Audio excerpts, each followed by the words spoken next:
Welcome to Keeping It Real TV. You can always ask me anything at Ask Tommy Tech, Facebook, Twitter, Instagram.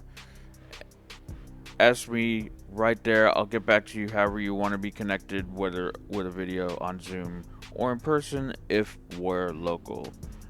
Now, let's check out a conversation I had back in March, April with my good friend Dr. Shine, Michael Shine, and without saying anything else, let's get right into the interview. Welcome back to having you on talking with you and seeing how things are going after a crazy last 2 years. I know, And right? and it's funny like that. The what first question popped in my head after reading the bio, and a cat came back. I saw 17 cats. That's what popped out at me. I may have been exaggerating. This is Gandalf the White. He's a wizard, so he can duplicate himself like 14 times. We have 3 cats. All right, 17 cats. All right. So Maybe one day. Is that part of your? Do you use that? Does it come up and show up in your music you create, like with cats or Cat themes? family or? Family, yeah, actually. I did make a track that was based off of a lullaby that I sang for Ezra, just something I thought of. And so I made that into kind of like a chill, ambient sort of track. All right. Cool. But yeah, nothing like with cats yet, but I'm getting there. All right. So let's go off and talk about a few things that. First of all, I always like to start out with grateful and being having something to wake up for to every day. What are you excited Yeah. about today? Yeah, well, today I'm kind of excited that it's the weekend and I got to sleep in. It still feels like morning for me, but I'm always grateful for my family. Just how supportive my wife Lexi is. My son Ezra is just a peach. He's awesome. A lot of fun to hang around with. He's crazy too. He's literally an insane person. He's 2. He'll be 3 in June. And I'm grateful, that I have a job. I teach at a high school. I get to teach audio production, video production, graphic design. Um, they make me do yearbook too. So, but yeah, man, it's a lot of people really got roughed up through COVID, and I'm real fortunate to be where I'm at. I thought about going and kind of doing it, trying it on my own, but I thought about teaching all the stuff. I know video and been in news and sports news for the last decade or so. I thought about going into like teaching myself. What's what got you? I know what last time we talked. You were getting in, showing interest in getting into teaching. Like, what got you into the audio side? Um, yeah. Well, do you mean getting into teaching audio and everything else, or getting into just my love of audio and producing myself? Well, we can go over both, but first Oh, the sure. teaching side. Yeah, Start out. yeah. Well, I worked in Medicare insurance, and I waited tables for way too many years, and a lot of those years were after having a college degree. So I guess you could say I kind of lacked a sense of direction, um, and I so I kind of came at teaching from a sort of last resort. Like I had it in my head, like, oh, I don't want to teach. That was always something that, like, no. And some people told me, hey, you'd be a good teacher, and I was always like, what do they know? But so it was a little bit of a last resort. But I'll tell you, as soon as I started subbing and doing my teacher training, like I really just it moved me right away. And being able to help high school kids to maybe guide some of them so they don't make some of the same mistakes. And I guess just when you're a teenager, you have a big lack of foresight into the future. And like, for me, I didn't realize like, hey, after college, like it's not just going to be somebody handing me the next thing. You have to do this thing called get a job and do life and have responsibilities. Still trying to figure that one out. But yeah, so if I could help kids to, maybe just think about life, think about what they want to do. Yeah, it really is the best job I've ever had. I'll tell you that.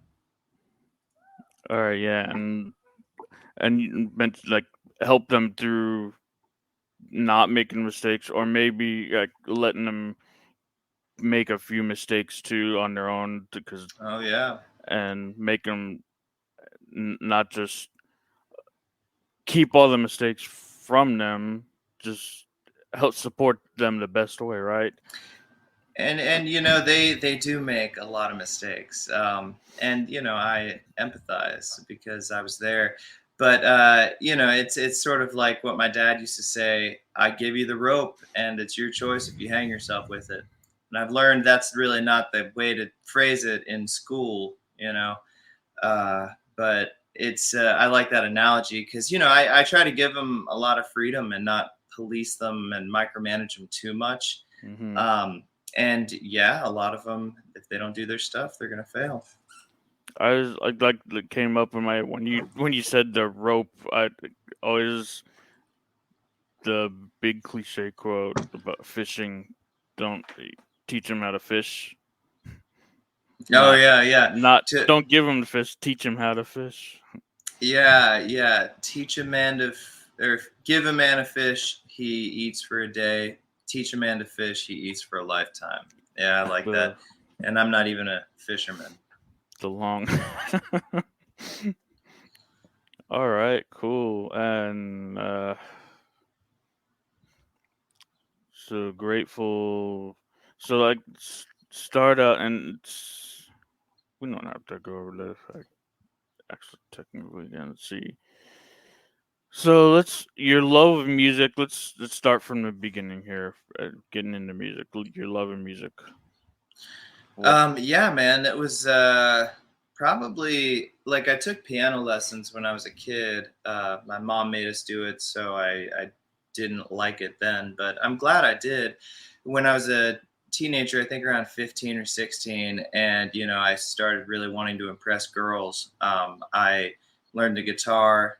Uh, and really I was terrible at it. It didn't work so much on the girls, but it kind of hooked me into realizing just how much I love creating and how moved I am by songs. The first like album I can remember listening to and actually like purposefully listening to was a Beach Boys CD back in the days of compact discs that my dad had, and it took me away to another world. So I always had this like pull when I'm experiencing that, like, oh, I want to do that. It was never good enough for me to listen to it, and I get that same feeling to this day. I'm just like, how did they do that? I want to do that. How does this magic work? Um, Keith Richards once talked about how I forget the exact quote, but something like music is this mysterious magic and communicating with people, and that's what always keeps him coming back. So yeah, I guess same with me. And I played guitar and wrote like folk songs and alternative rock songs for years, and then going into the studio with my bandmates was always way too expensive. So I got to a point where I'm like, I really want to start recording stuff. So, I kind of just started doing that on my own, learning as I went very slowly. And then eventually it was just like, I want to like really get into the arrangement, the production, and I don't want to have to rely on these bandmates, not showing up to practice and everything like that. So yeah, I got into production and just sort of went from there.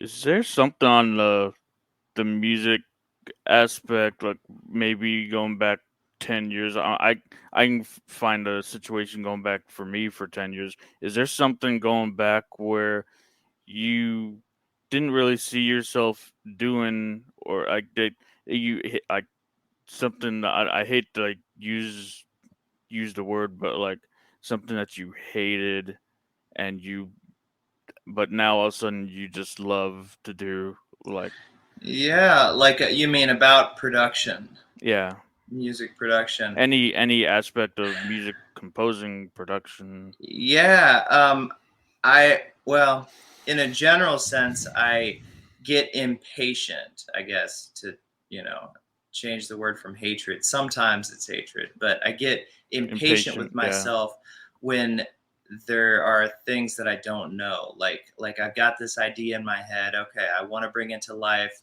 And when you're in a creative flow state, it's all about you just go, there you don't let roadblocks get in the way. And then roadblocks come up because production and mixing and really any of these audio crafts, it's a lifetime journey of mastery, so there's always something new to learn. But so I hate when I feel too green to where those roadblocks come up. But that's a part of the process. That all that really shows me is like, hey, there's some stones to be unturned and some knowledge to be had. And so I'll go down a rabbit hole, learn about a certain thing, whether it's a synthesis technique or certain plugins or mixing techniques. One thing I used to really hate that now I enjoy a lot more is mixing. So creating a song or music or many things like that happens in phases. And one of it starts with, I guess, songwriting and then arrangement, and eventually it goes to production. Um, and I really love the production phase because I do all the songwriting, arranging, and everything just all within that. In electronic music, that's kind of how it goes. Things get blended together, but the mixing stage comes after that, before mastery. So you got production, mixing, mastery. Um, and I always really hated the mixing stuff because like I didn't know how to do it, and I would have to pay somebody $200 to get a mix down, and that was just not sustainable. So I was like, I guess I'm gonna have to learn. So I set about learning. Over time, I'm still learning. I wouldn't say I'm nearly a master at all. Um, Not even close. It's always But something new to learn. yeah, exactly. And now that I think I know enough to like feel kind of competent. Like I'm not like ashamed to show people my mixes now. As long as they're not like pro, mixing professionals, then I'm still a little shy. I'm a little, stand in the back of the room. Um, but yeah, so I enjoy it a lot more now that I've learned a lot more. We can get into it, and I can use this at the end as we like end the talk. I can mix or edit in, as I like to call it, like your the last song that you sent me and showed me. It's I I was really rocking that too. And which one was that? Was that the Freedom one? Freedom, yeah, freedom, Yeah, that was. freedom. Like, I have pretty much a similar story. It's funny that you say mixing, but for me it's editing. But they're pretty much the same thing. It's just video. Yeah, One includes video. yeah. You can So include video so or not. post production, and post Yeah, production is even like you can divide that up into probably way more stages. Like it's intense because you got like ADR, you got audio mixing, you've got earlier on you got clip arrangement and color grading, color correction. Just there's a whole bunch of shit.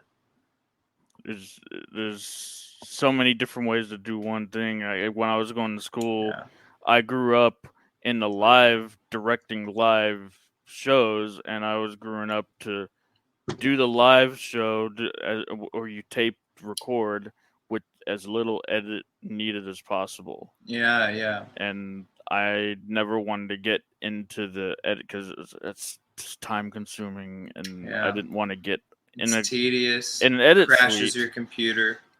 When I was on the last year, I started really to like last year as I was going out into the world, and I started. And a year later, I'm glad I did find that love because I got into a job right out of college, and it was a video editor position that I'm technically still there today. We've gotten through so many different names, and they had a name change, a couple of relaunches happened, but I'm still technically with the same network I did out of college. Yeah. Today. Okay, but now instead of doing live stuff, because you started live with them, or was that just in college? Well, did live. when I got there, we were launching live streaming, and Okay. and it's funny today we're doing this live stream over StreamYard too. So, Oh, so okay. Yeah. I kind of got back into the live aspect with live streaming. Yeah. Yeah. So you probably are familiar with OBS then, right? And yep. In fact, when you came in and saw the opening graphics stream starting soon, I had to do that because this Facebook and we're gonna kick my stream off of it if I didn't start the stream. So that was using OBS. Okay, yeah. So yeah, I've used OBS a few times, but I find it pretty frustrating, I think, and doing things live and on the fly, like I don't know, it's like it's a bit more pressure. Like I did a live stream for our high school graduation ceremony. It was during COVID, so it was outside, and it was I was kind of a one-man show with a laptop just in the middle of the football field, like with everybody was all around me, and it was intense. I missed a lot of stuff, and I wouldn't say it was a quality stream at all. But in editing, I feel like you can double back and you can make sure that you have a polished product. And I like that about music editing, mixing and production too. I can really make it what I want it to be. You can add even if the live stuff you record something and you can make something a little different than what it was live. You can. Mm-hmm. Oh yeah, absolutely. Yeah, and they do that with live music all the time. And I what got me in was I actually didn't know what I want when I was. It's just when I first came into college, but I went through college. I said loved editing, and today I've Toastmasters today all the way to now. I'm skip in the last 2 years in this Zoom digital virtual. We did a lot of virtual for Toastmasters, and we've been doing conferences, virtual contests, and I've really and people noticing me. I've been stepping up in the audio visual department for our Toastmasters district, and I'm about to when planning for about a month away for our conference in the spring and using OBS this time and Zoom a combination, and we're gonna put together a in-person hybrid conference, and I'm running the audio part of that. So wow, it's nice. Interesting that you brought up your stream art of a graduation. The graduation ceremony. Yeah, you were doing this same thing. So with combination of OBS and Zoom, you can do some crazy things. And I've actually learned how to create scenes, scenarios in OBS where you can change different atmospheres and change you're like set up like a full screen, a double box. You can do all that, anything you Yes, want. scenes is a whole other thing. Like I know I had all my assets just lined up in a huge long list and just trying to click through like, manually and everything like that. But yeah, well, that sounds really exciting. Good for you. So let's talk about freedom. Yeah, man. What So made well, you think of? What made you just start putting it to the timeline? yeah, it was okay. So I had one of the things I like to do is I like to watch movies. I like to pretend I'm a film critic and get philosophical, and I love the music that is in film scores. So one of the things I like to do is make music for media content, like any type of video. I recently just finished up a track for some friends of mine who have a like indie production company in LA. They were doing a demo reel, so I got to do something for them. So I haven't done like major projects for it yet, but it's something I'm moving toward more and more. So yeah, music and movies. I saw the movie Get Out when that came out in theaters, and I'm super excited. Jordan Peele has a new movie coming out. What's it called? It's something. He always has these short word titles. Oh yeah, it's called Nope. Nope. Um, anyway, I saw that, and the film score just really moved me. And one night, I just got to the computer and just started making some stuff, and some riffs took form, and it ended up really sounding nothing like the Get Out soundtrack, and that's kind of how it goes. Um, Side tangent: there's a poem by some beat poet in the 50s or 40s or something like that, and the poem is called Oranges, and it's all about how he starts making this painter makes a painting that's of an orange, and then he keeps working on it. His poet friend comes to visit. Are you done yet? Are you done yet? No, it needs something. By the end of the painting, it looks nothing like oranges, and he's like, well, okay, that's interesting. What are you going to call it? And he says oranges. He's like, what's it got to do with oranges? So that was the inspiration. Um, and yeah, then it sat, I forget what happened, but it sat on the shelf for probably 6 months or a year. And then I eventually came back to it, finished it up, released a demo of it, and then had it mastered by Mojo Heads Records. And then put that out, what was it, like a month or two ago, maybe a couple months ago. But yeah. So I think it turned out pretty good. It was a lot of fun to make for sure. When you just find these project on your own, and you make a score, and then you send them, you score like, hey, look what I did for the kind of like on a side thing. How do you actually start like composing for these movies you watch? Well, like a lot of industries, it's I'd say Like, you just start composing for the it. movie, and then like just for like more for fun to start. Well, yeah, you want to do that to start. I think that like anything, you have to have the skill first. The skill has to be there. You have to have be able to do it well. Not just well. You have to be able to do it extremely well. And then after that, it's probably 99% connections. So I'm fortunate to have a few connections that I'm kind of expanding on, and I'm doing some free work for them when they need something. And then I also have I'll do other tracks. Some of them are just fun songs that I'm doing with for Dr. Shine, and other ones are like I'll kind of have a film score in mind. Like I'm writing a piece of music instrumental that is sort of designed to fit into some film. I do it for fun, and I'll send it around to people, and if they want to use it, they can, or if they want me to make something else for them, they can. So yeah, that's kind of where I'm at now with that. All right, cool. What are some current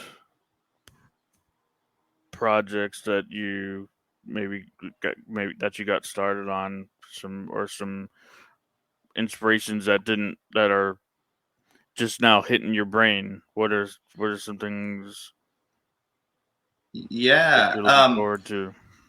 Well, there's two tracks right now I'm working on. Like I've got a something called the Vault, which I took after Dead Mouse, and the Vault has a whole bunch of just starts to ideas or unfinished tracks, just stuff that that I'm not touching right now, but maybe I Mm. want to come back to it. There's always tons of unfinished ideas, but there's two right now that I'm pretty excited about, and they're both, I guess, kind of synth wavy sort of sounds, but I usually don't like to just stick in one genre. I like to kind of put them together. But yeah, they're sounding like they're going to be fairly synthwave, like straight up on these two. But one of them's called Hello, and the other one is probably going to be called Random Animal. So I'm still fleshing out the basics on that one, but I'm pretty excited about it. Hello is almost done with production, and then I'll work on mixing it. And I'm collaborating with Brandon Semler, who's an Austin musician, and he and I are working. He's helping me with some guitar stuff. I can play guitar, but he's a lot better at it, and I still play like I'm 16, trying to impress girls.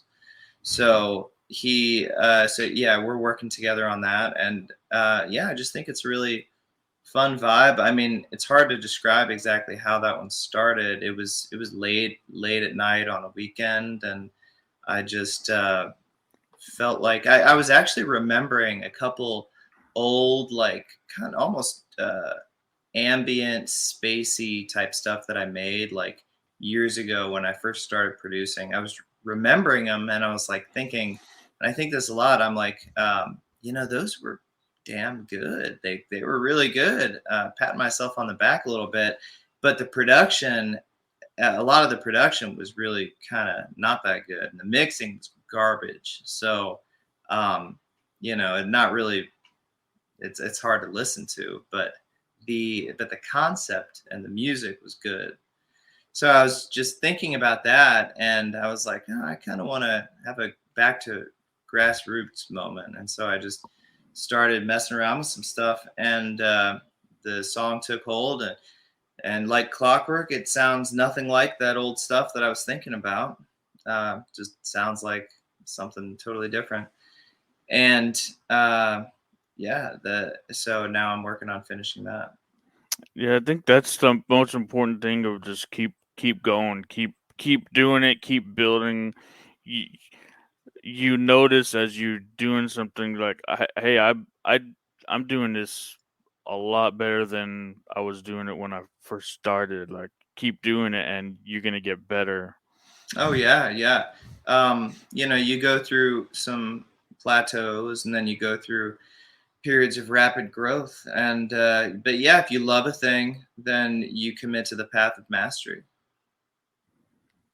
Commit to the path of mastery. I love that.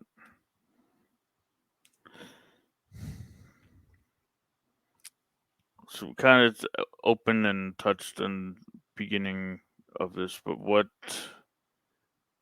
going back to bring the full circle, what is it like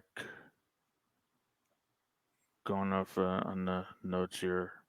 Mhm. What is it like being a high school teacher? Um, it's stressful. It's also rewarding. It's a lot like having a kid. It's it's even harder than I thought it would be, but it's much more rewarding than I thought it would be.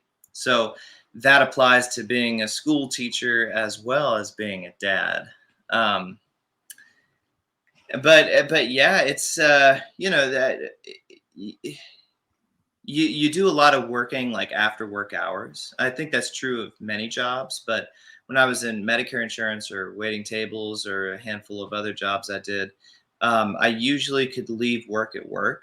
But in Mhm. teaching, you're working often into non-typical working hours. Like oftentimes, I try to do as much of it as I can at work. But yeah, inevitably there's going to be times where you have to do stuff, but you get long breaks, holiday break, like I think a week off for Thanksgiving, summer break. Like, um, it's hard to beat that. So it's almost like you take all that whole year, maybe not the whole year, but you cram that down into the school year and you just grind, grind, grind. But yeah, and it's not all bad. Like I definitely have moments. Definitely find time to make music, and but yeah, so it's good. I like it. Uh, I was looking for the start to invoke like feelings and like in your music you mentioned either you like to either make them laugh or piss them off, make them mad. Yeah, yeah. So like any other emotions as well? Are those the two main ones? Just rage and hatred. That's a no. Rage and laughter. Yeah. Um, There's some you know, comedy in there. here's the real comedy is like I really don't think my music makes people laugh that much. Like I think that there are a few tracks that I've done that are a bit older, where it really did have some kind of obvious like goofy silly moments in it. And like I want to get more back to that. Like it was so much fun. But I can't force it. Like it doesn't turn out good when you try to force something. So the stuff that I happen to be making right now, just there's a little bit of satire in the lyrics, but musically and overall, I wouldn't say there's really a whole lot of humor or like musical satire, which would be like satirizing a genre or something like that, or there's just some other ways you can do it. And I love that stuff. I love that stuff. I just listened to this new artist. Oh, what's her name? I can't think of it, but um, she just satirizes. She blends genres together, satirizes like maybe a bit too much. Like you can only listen to her in doses. At least I can. But she's brilliant, and I listen to her. I'm like, I want to just draw a little bit. I want to steal, that artists steal. Nobody's original, at least not 100% original. But we steal and we put things together. We arrange our own version of the puzzle. Puzzle pieces don't fit. Sometimes you got to just cut them up or whatever. Just don't force it. Um, so yeah. As far as, but as an artist, though, I think that those are things I'm really interested in. Is I like to push people's buttons. I guess it's not even just as an artist. I think that's just I don't know. Sometimes I just do that. At least I think my wife would say that.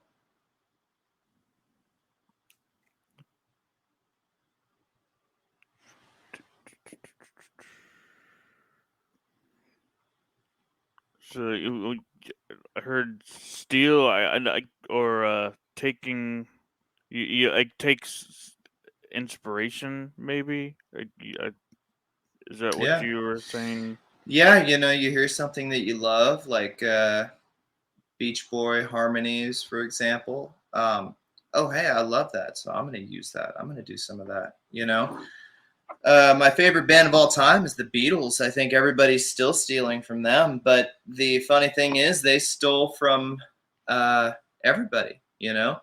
Paul McCartney has songs like "I Saw Her Standing There," which is just straight up country. He's got back in the USSR, Beach Boys. He's got what's his Elvis one? He's got a few Elvis ones. Lady Madonna, children at your feet.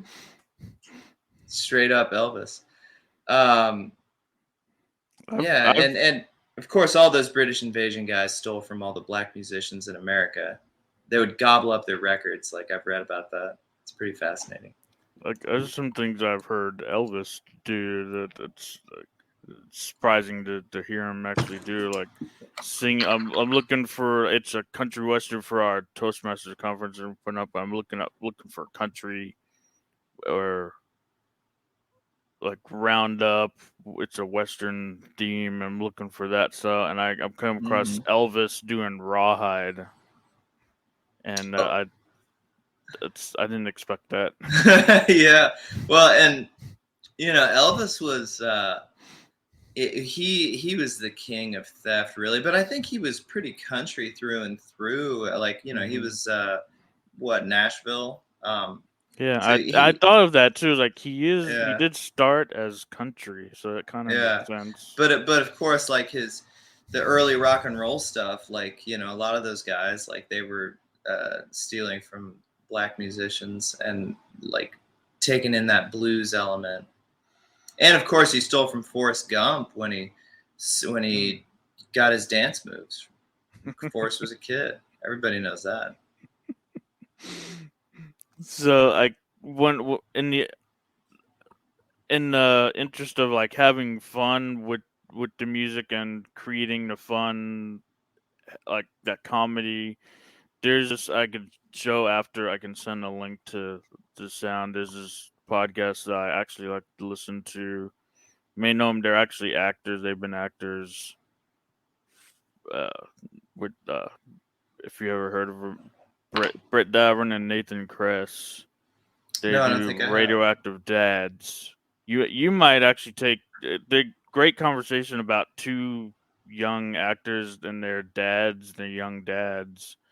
Yeah, and I like to listen to it. They found this now Grammy award-winning composer, and their friend made this theme song. It shared this theme song, which it kind of invokes fun and comedy on the one. And yeah, that's I'll awesome. just share that link for you. Yeah, check that theme song out. So it made me think of it when you just taking ideas and throwing fun and comedy in there. It made me think all the way back to that. Well, maybe one day I'll think of something else funny to do. You never know.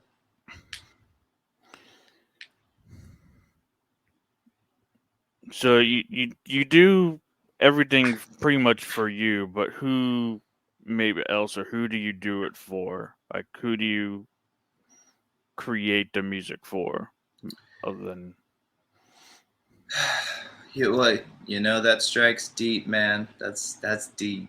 I guess the simple answer is I make it for anybody who might connect with it. Like, human beings love connection. We need connection. We're social animals. Social media takes off like wildfire because it connects people. And, soon our brains are all going to be linked through our neuronal activity. And that'll take off like wildfire too, I guarantee it. I saw a guy on YouTube talk about it, so it's definitely true. Neuralink. Yeah. So, people that enjoy what I do, maybe people who feel like I do about the world, about themselves, about their childhoods, about their futures, like, I think that, when I listen to music, like stuff that, especially when I was young, like I felt this immense sense of connection. I felt less alone. And really just emotionally moved in some way. Pissed off, laughing, serenity, kind of just indescribable states. So I'm really fascinated in that, like as fascinated as Led Zeppelin was to the occult. It's this mystical thing. So yeah, I suppose I make it for whoever those people may be. And when you have a new, maybe a blank timeline, and you're getting or something that needs adding to, like, put your work on, do you have something or someone in mind? Like they always say, like, look at the camera, imagine it's like your best friend you're talking Hmm. to. Like, you imagine like that. I'm creating this, and I want this person to hear it, or Yeah. Yeah, sometimes I do, for sure. Sometimes it's the imagination is like a montage, almost very much like movies. Certain visual scenes from movies just have a certain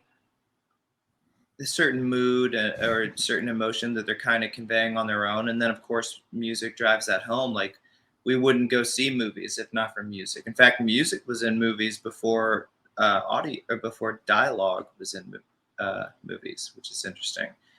Um, the Yeah, so sometimes I'll have like just scenes or flashes of different people from my life or just strangers. Um, and sometimes I'll even put TV on in the background and just look up every now and then and just kind of feel vibes and scenes from movies or TV. Lots of times it's Star Trek because Star Trek Deep Space Nine makes me weep like a baby every day. I tell my wife, but she still won't watch it. She falls asleep. Can you imagine the nerve? Falling asleep during Deep Space Nine? What's wrong with this world? I know there's two different. There's so you're Star Trek. My dad was always Star Trek, and I sit on the couch floor, like, after he'd come over work and Star Trek. And so Star That's Trek, me. it's not Star Wars. Are you into Star Wars? Because I know it's either one or the other. I know.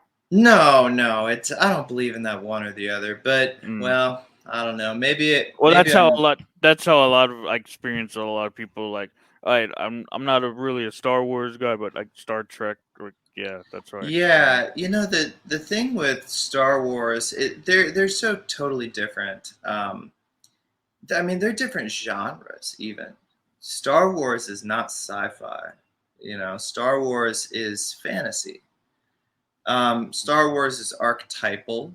Um, the the characters, you know, they're not really meant to be like realistic people characters. They are embodying certain archetypal roles, like the gods were in ancient Greece and ancient Rome and all that.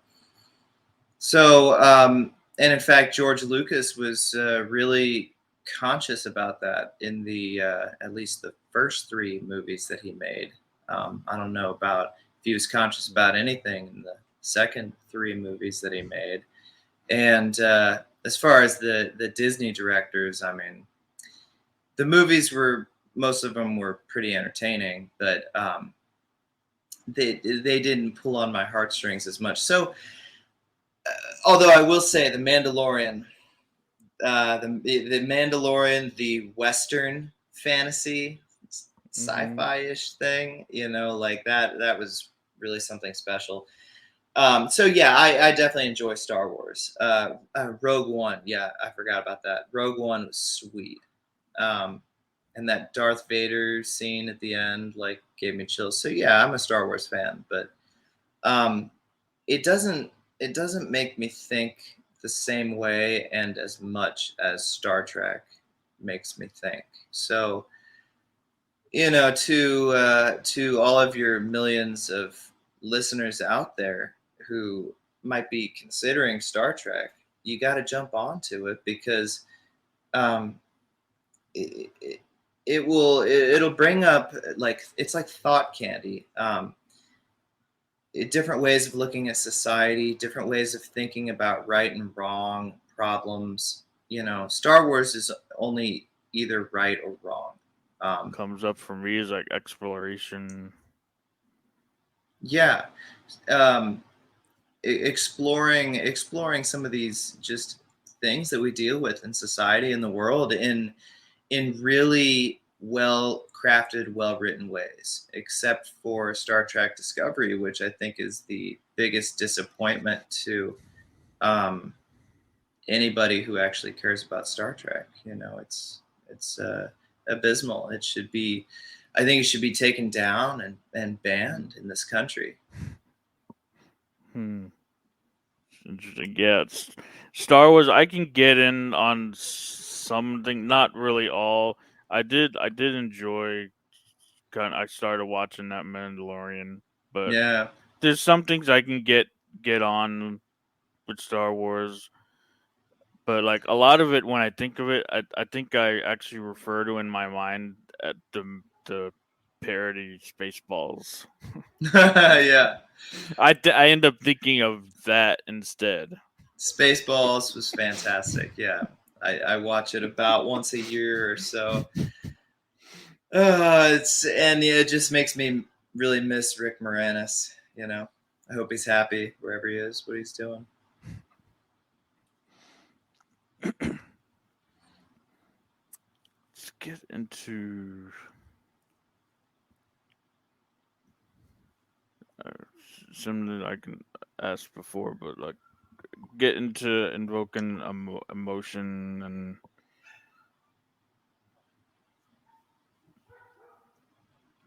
scary moment, sad moment. That what was a scary moment that maybe that you could use for inspiration now or in the future? In my Scary life, moment. like in my Yeah. past, I've always been happy. I've never been afraid. Not afraid. You don't fear anything. Fearless. Well, Dr. Shine, my inspiration, who I could never live up to, truly. Dr. Shine doesn't get scared. He should get scared because he's a walking cluster failure. But no, there's a whole lot that I can draw on. All people have had hardships. All people experience emotions. Even people like my dad, who acts like he has never been scared, never gets scared. Dad, if you're watching, this is for you. I would say it to his face. I've said it to his face. Yeah. So need to appear strong. Yeah. I think especially to your kids, that's his thing. Yeah, so everybody experiences these emotions, and maybe that's why music and art in general can connect with so many people, is because they're drawing on something, and others experience the same thing.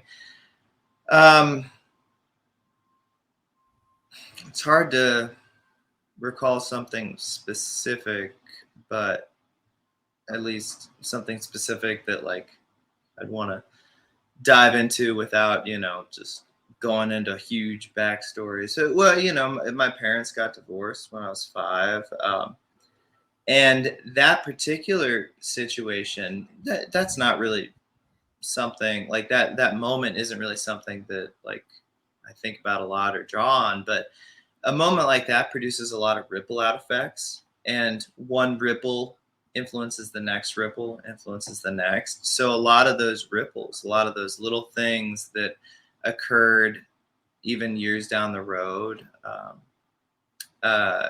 sometimes those will pop in my head, and that can serve as moments of inspiration in ways. Or maybe like a scary movie. Or are you into scary movies? You go. Yeah, I love scary movies. You like getting scared from the reaction from the movie?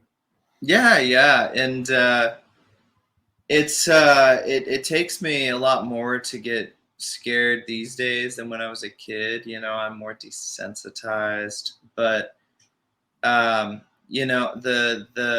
not the newest Halloween. I actually didn't see that. I heard it wasn't very good, but I think 2020 Halloween remake type thing. The one that it's not a remake. It's in the future, with the same amount of time that would have passed since the first Halloween movie, but they negate all of the sequels, most of which I'm pretty sure everybody considers garbage. I haven't seen them all, but so it pretends like all those sequels never happened, and then you get this 2020 Halloween, and just watch the first like 10 minutes of that movie and tell me that you are not both creeped out and just blown away by how awesome it is. Like, so that's not a scary moment. It's more just like, I'm talking about The Hook. Have you seen this Halloween? The Hook, the Hook latest Halloween? Not the latest, but the 2020. So the one that restarted Halloween. The reboot. Yeah. Have you seen that? I have not. Well, you definitely should. But there's a moment, there's like a hook moment in the beginning of the movie that I don't want to spoil for you because I don't want you to see it coming. But it's just, goosebump central. So it's maybe more so for me than some people because film music and film in general is just something that I love so much. And I was just like, whoa, it was one of those times like a Beach Boys moment, like I got to do that. But yeah, the movie itself had some scary moments. The three most horrifying movies that really chilled me to the bone that I can think of were The Babadook, which is a little bit older than Hereditary, and then Midsommar from the same director as Hereditary. Hereditary and Midsommar just they're truly horrifying. They're more horrifying than they are scary. Those are how scary movies should be made. They should allow you to leave the theater just pondering and having your soul break inside, like to the bone. So yeah, those movies just deeply, deeply disturbing, and without needing to be gross or anything like Saw or Human Centipede. There's a few moments that are quite graphic, but the horror doesn't come from the graphicness so much as just the implications and what's going on. Another movie that's a sci-fi that I love both for its sci-fi and for its score and for its actual horrific element is Ex Machina, who was what's his name? Garland. Not Judy Garland, Dr. Shine, not Judy Garland. It was something, I don't know. Garland, I think, is his last name. But yeah, he also did Annihilation, more recently with Natalie Portman. But yeah, Ex Machina is chilling and horrifying. Not scary, but it's suspenseful, but it's not that scary, but it's horrifying. And just a great, great movie. All right. Sorry for all these tangents, man. I'm really just I'm going off the wall. You actually hit on a bunch of even the movies, or hit a bunch of scary sensations, scary feelings, that's what I'm looking for. It's great. Get into the funniest, or some funny moments that maybe you can use for inspiration. I'll tell you, I made this track called Joe Dispenza that I feel like a lot of people like that one. And I guess it's because it has character. It was mixed really. It was mixed fairly good, but the production was pretty awful. The production was on my end, and I had a buddy of mine, good friend, who taught me a lot about using Ableton Live, which is the DAW that I produce on. But yeah, he mixed it for me and did the best he could with the crap that I gave him. But yeah, so that was one that has like it's kind of silly, it's kind of funny. Joe Dispenza. Um, and I actually the inspiration for that one was Mrs. Doubtfire, the Robin Williams movie, maybe a few other Robin Williams movies. Just him as a guy, hilarious. Except I guess 1 Hour Photo. Now he's been in some dark stuff. The one where like there's like a suicide or something. No, he's been in a couple of movies with suicides. Yeah, tragic, but great actor, hilarious guy.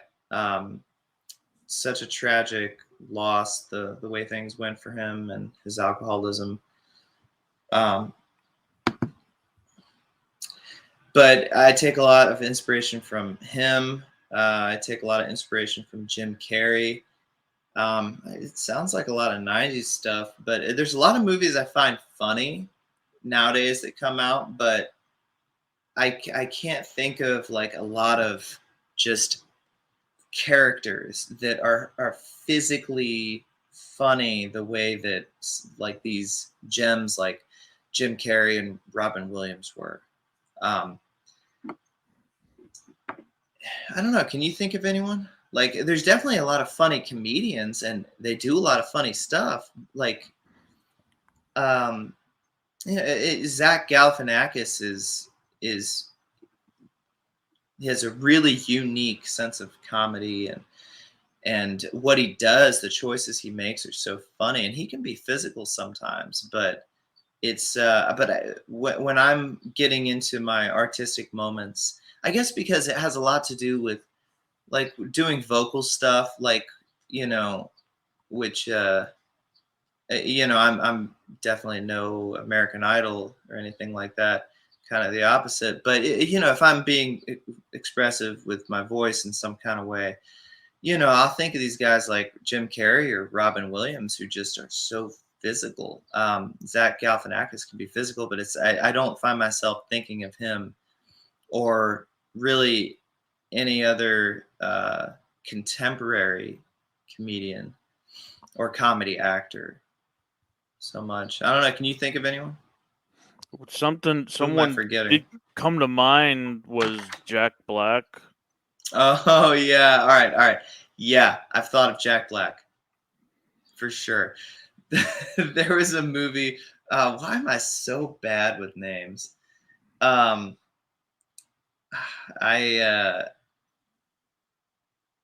not going to bother looking it up, but yes, Jack Black. And a couple comedians I grew up liking. You can talk about Chris Farley, David Spade. Oh yeah. Adam Sandler. They all have their different styles. They all grew up together on Saturday Night Live, and they all have their different styles too. Mm-hmm. And they're all great in their own way. Yeah. And going back to the previous generation of SNL too, there's some guys to look for inspiration. I mean, John Belushi. Was just incredible. I mean, all those guys are incredible. Actually, I think of so Bill Murray is not really physical, but he's very expressive with his face, I guess. But yeah, Bill Murray for sure. Yeah, that is a fascinating. Like, I watched a documentary about the beginnings of SNL and all those guys that were just this family together, and I mean. There's the dark side too. They were all very chauvinistic. Well, maybe some more than others. Yeah, I was reading treated women like shit. Just disappointing. It was. Sometimes I think about like, okay, people hate the excuse of like, oh, they're from a different time. That is no excuse. And yeah, you're right. It's no excuse, but. If these guys were alive today doing, comedy, doing their thing, they wouldn't be, most of them would not be treating women nearly the way that they did then. So I sometimes think about stuff like that. Like, it's kind of a Star Trek thought. Yeah, and I was reading in the book too, and they used the Saturday Night Live, this thing in this book that was. And it was how when they first came on the first starting up, the actors would come in.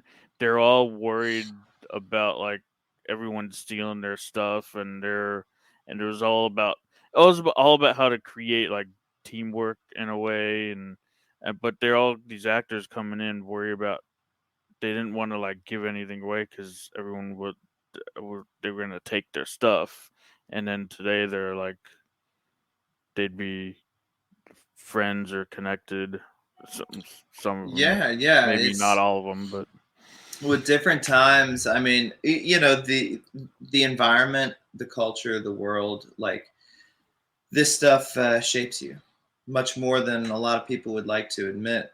I just thought of a few side tangents I could go down, but stop me. Somebody stop me. The you can oh, and I meant to touch say on one of them. on one of You the can go to side one of them. tangents. Yeah, just one of them. Um, wait, what was I talking about? Where were we just About talking? the actors. Oh, different times. Worry, yeah, worry Yeah, about yeah, people taking their stuff, their material. yeah, yeah, and just the now I can't even recall.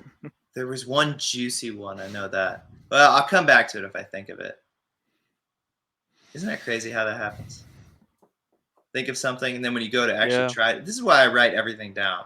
I use my notepad and my voice memo, and like randomly, like my wife will hear me in the other room, just like I'm like singing some like little ditty into my phone. What are you doing? It's a melody Siri, idea. remember this. Yeah, yeah. I like to like ask, and I've probably asked a lot of these last time as well. These bonus questions you're familiar. I changed up the one Well, apparently my memory is shit, so I won't remember any of them. that It'll be the first time. let's see how close you get to the first answer you gave to. Oh, you have them. You have my old answers. Oh, they're saved somewhere in the recording in the internet world. This is like a psychology session. Oh wait, so you don't have them in front of you. You just have them like No, if you I don't go. have it in front of me Oh, okay, right now. okay. No, Man, I wanted but to really see it'll my be. results. You I'm know? just saying interesting to like go back and compare Yeah. later on. What do you want to learn from someone who has seen that someone that's doing what you want to do? What do you want to learn from them exactly? I mean, I kind of gave the what you want to do away, but like someone that has That is a been really there, good done that, question. Yeah. music I composers. want to learn. I want to learn about how they learned everything that they know. Like, so I've done a whole lot of like with certain mentors I've had. Like I've asked a lot of specific questions, and sometimes I still do. And you know they'll give me specific answers. And I love when they'll go into depth and really teach me things. But I think that one thing I'd like to know a little bit more is like is who where did they go to school or study, what types of things did they find the most helpful in school, or like what sorts of mentor relationships did they have, or did they have some type of internship or job where they felt like certain types of experience really taught them. So I guess more big picture stuff, like because I've absorbed like so many like tiny points of detail that, especially when it comes to film scoring, which is that's a very different writing technique and um, thought process uh, and whatnot from just making a song, making a piece of music you're going to release on Spotify. You know, I've been doing that for a pretty long time. I have, you know, systems down. I have kind of understandings about how to go about it, and I can incorporate a lot of that into making music for films and video and stuff like that, and I do, and sometimes it turns out pretty good, I think, but there's a lot that I don't know, and so yeah, I'm interested in what these guys would say about, so broad strokes, like because I'm going to be furthering my education. I'm going to be getting into some programs and doing some schooling, possibly as early as this summer, to really study up on that craft. So, yeah, did that answer your question? Yep, that was great. Good going. Want to learn how they learned. Yeah, what Yeah, I'm hearing you say. because I'll always keep asking those specific, detailed, one-off questions, but there's not just like one of those that is pinnacle above all the rest. They're all essential. I'll tell you one of those things that I learned was from a mentor, buddy of mine in near London, and he and I were having a session, and he taught me. He lined up a mixing chain of plugins, and taught me about how specifically he uses multiband compression in that chain, and let's see, there are a couple other things. Uh, the multiband thing was one of the biggest eye openers, and a little bit. I knew a lot about compression, but he finessed my understanding about the applications of compression with certain instruments, especially drums, like kick in particular. So yeah, that's a one example of one of the millions of specific questions that I have that I am in needing of asking someone. All right. Next question. I like to just important of storytelling and the film industry. How I started and launched this podcast. Why do you think the film industry is important? Just like in general, important. In our world to Yeah. have stories, whether true or fiction. Well, for one, they are entertaining and they help distract us from our shitty ass lives. But two, and maybe more specifically important, they and this is true of all art, but film in particular, I think is incredibly good at this. People are only as good as well. For people to thrive, we have to know ourselves, right? And individuals, we learn about ourselves more from other people than we do just from uh, self-reflection. I mean, you become good at self-reflection through others, is what I'm trying to say. Anyway, films help us as a world get to know ourselves. It helps us understand ourselves. I suppose in a way, it's like holding up a mirror, like the world holding up a mirror to itself, human civilization holding up a mirror to itself. But but it's not just all of human civilization making one movie and reflecting on that. It's comes from all these different minds and different groups of people, different studios. And yeah, I think it's really a lot more important than people realize if they go back to example A.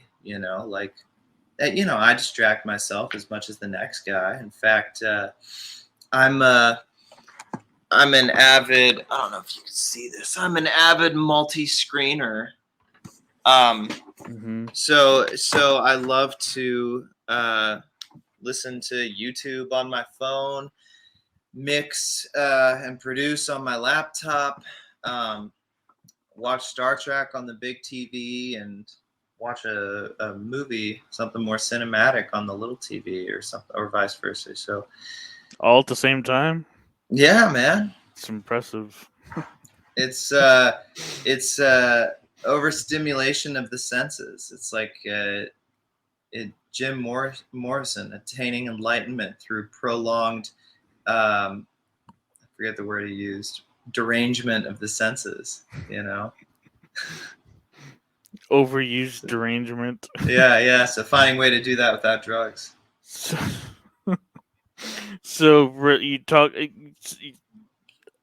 on it's how we learn about ourselves. You could say, would you say relating yourself to a character you place in a movie, you would, is there any recently that you related to, or maybe I'm going to go there, a Star Trek character that you see yourself in? Those characters are all way too awesome for me. But well, I try to relate to Brad Pitt in every character he plays in every movie, Oh, the actor, especially not the character. especially the guy in Troy. Just the actor. There's no characters that you No, relate well, I really liked his character in Moneyball. That to. Okay. I'm not a big sports guy. I don't follow sports at all, but some sports movies I love because of the spirit that's behind it. So, Moneyball, love that movie. All right. Yeah, no, Brad Pitt, I just relate to him when I'm thinking about going to the gym. What is it about Moneyball? Go a little So, deeper. Moneyball, the guy is And I have seen the movie. I have. Yeah, well, he's living in a shit sandwich. Like he's got a bad deal at his job, but it's not just about the job for him. He's not trying to just get a paycheck. He wants to do something. He wants to get that win. But and then at the end, it's not even about the win either for him. It's about, he says, I think I wanted to build something here. And then there's that really moving part. I don't want to spoil it for anybody who maybe hasn't seen it, but do you remember the Jonah Hill part at the very end when he shows him the TV? So without getting into that, like that is where it's at. So that whole thing, that kind of way it ties into the ending and that Jonah Hill scene, and then just his spirit in how he's trying to build something. He doesn't take no for an answer.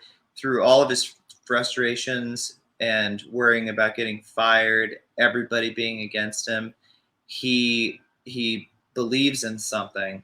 He sees no other way. He's so committed to finding a way, and then he chooses a way that is maybe the most risky way, the path less taken, or the path not ever having been taken at that point. And it's a true story, or based on a true story. Billy Beane of the Oakland A's. I never even knew that the Oakland A's were a thing until I watched that movie. Yeah, and they still go. They being in sports, I hear it mentioned from time to time, even today. Billy Beane and Moneyball. Yeah, Moneyball. Well, and Moneyball is an actual term too for the thing he created, and yeah, it's the name of the movie. Yeah, it's passion over. If you're doing it for money, it's the wrong reasons. Yeah, and that's the way he took at it. So love that movie. Last question that I have of the bonus, I kind of changed it up probably since the last time, but it's the perfect ending to your story. You've done everything that you wanted to do. You've been made everything that you want to made. Composed your music. Then went taught in school. Went back. You've done everything, and you're what's my dream fulfilled, or all my goals met? Like where are you in, like, if it's, you could design up your perfect ending to your story, where are you, who's there, like what are you doing, like it's you can be as detailed or maybe as not as detailed, but like where are you? I'll get too detailed probably. Okay, so yeah, I could almost, I think about like a Tony Robbins goal setting workshop, breaking it down into categories, family, career, personal life, fitness, health. Yeah, certainly there's goals and all there, but This question was just like I thought of with thinking of the end in mind. yeah. Well, I'm not going to go into literally everything. My voice kind of actually hurts a little bit from talking this long, but it's been it's still too early for me, I guess. I slept in late. What time is it? Like 2 something. Yeah. Yeah. I think overthrow Vladimir Putin personally. Like, I want to see the look in his eyes. I really want to, like, I've got lofty desires and ambitions, as far as like my art, music, and anything else that spawns off of that. I think everybody does, want to be like hugely successful in the best ways we can, make a lot of money. But I think that even more than that, what I really want is to really deeply affect, deeply affect to the point of like shaking someone's core foundation or changing their lives to, in some little tiny way. I want to be able to give that to somebody or at least a few people the way that it was given to me when I was a kid, and that it's still given to me by great artists who I admire. So I think that would be one of the most important things to me as far as my journey with music is concerned. It's just, the artists you follow are still delivering today, according to you. They're still delivering. Well, no, the Beach Boys aren't. Well, at the stuff they made, they're always. Oh yeah, absolutely, 100%. But there's tons of artists spanning just all time periods, going back to Beethoven and Handel. Beethoven's Ninth, still delivering. Handel's Hallelujah chorus, Messiah, still delivering. And he shall reign forever and ever. Lexi hates that one. Actually, I really want to do like a vocoder Imogen Heap cover of that song, and I've actually started it. And I was mapping out the parts and quantizing the reference track and everything like that. It's going to be really a lot harder than I thought. I don't know if it's going to work. We'll see. Well, thanks for that. You gave one last answer that I'll let you save the rest of your voice for. But thanks for come talk and seek and. Well, I was when I'm talking, but I was really happy to do it. It's a lot of fun, and even talking movies and everything like that. That's cool. So I enjoy it.